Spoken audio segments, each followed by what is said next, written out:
Le Congo et le Cameroun ont signé le 5 décembre à Brazzaville un contrat de partenariat pour la construction d'une ligne de chemin de fer de 149 km reliant le site de production du gisement de fer Nabeba Mbalam dans la Songa au port de Kribi au sud du Cameroun pour un coût prévisionnel de 1,3 milliard de dollars. La construction de la voie ferrée entre Nabeba et le port de Kribi fait partie des projets retenus par le Congo et le Cameroun dans le cadre de l'exploitation conjointe du gisement de fer Nabeba Mbalam. Le projet sera mis en œuvre par un consortium chinois qui le finance à 1,3 milliard de dollars pour la construction d'un port minéralier capable de traiter 125 millions de tonnes de fer par an. Par cette infrastructure,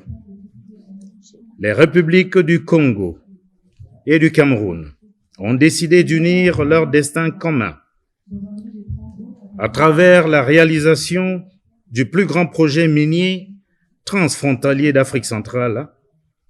qui viendra diversifier les sources de richesse de nos pays respectifs, encore fortement dépendants des énergies fossiles. Cette voie ferrée, comme je le disais, longue d'environ 70 km,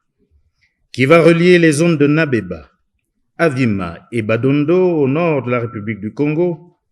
à la localité de Mbalam au Cameroun, viendra optimiser l'exploitation de ces sites miniers en facilitant le transport des minerais vers le littoral camerounais. Il y a donc lieu de saluer la cohérence de cette initiative commune avec les plans stratégiques de développement des deux États, notamment en ce qui concerne le Cameroun. La stratégie nationale de développement 2020-2030, SND 30, définie et impulsée par son Excellence Paul Biya et mise en œuvre par le gouvernement de la République. Il apparaît donc clairement que la mise en œuvre de ce projet bilatéral et intégrateur, à travers l'interconnexion entre le Congo et le Cameroun, permettra à nos populations de vivre le développement de manière accélérée et réelle, tant le développement des communautés et des localités éloignées des grands centres urbains se fera à un rythme soutenu. Toute chose qui participera au renforcement de l'intégration régionale déjà effective dans nos deux pays, grâce à la circulation accrue des personnes et des biens sur le corridor nord du Congo, Kribi, qui constituera un levier d'activité génératrice de revenus et d'emplois. La mise sur pied de ce projet va constituer sans nul doute une plus-value pour le Congo et le Cameroun. Je tiens ici à reconnaître les efforts fournis, et comme il a si bien dit, par deux chefs d'État, son Excellence Denis Sassou Nguesso et Paul Biya, dans la construction de ce départ, de ce nouveau départ de l'Afrique. Ce sont eux qui nous ont impulsés et qui continuent à nous instruire dans le développement de ce qui aujourd'hui apparaît sous la forme de signature simple d'un contrat de construction de chemin de fer, mais qui en réalité est l'aboutissement, sinon la signification de départ d'un ensemble de projets regroupant l'exploitation minière, la construction d'une centrale hydroélectrique, notamment celle de Cholet, avec 600 MW de partage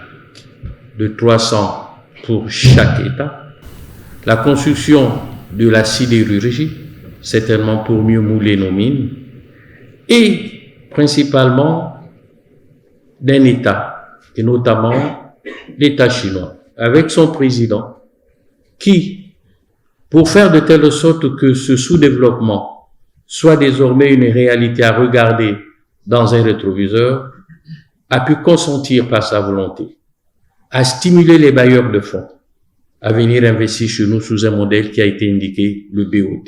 Les travaux, financés entièrement par le consortium chinois, vont s'exécuter sur une durée prévisionnelle de 36 mois, dont une période de complétion d'études additionnelle de 6 mois nécessaires à la réalisation du programme d'investissement de démarrage.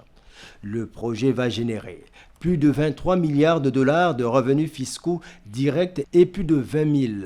emplois directs et indirects à la République du Congo. L'objectif est de produire à terme 125 millions de tonnes de fer enrichi par an. La seconde phase portera sur la construction d'une dorsale ferroviaire de 1300 km reliant les départements de la Songa et du Kwilu.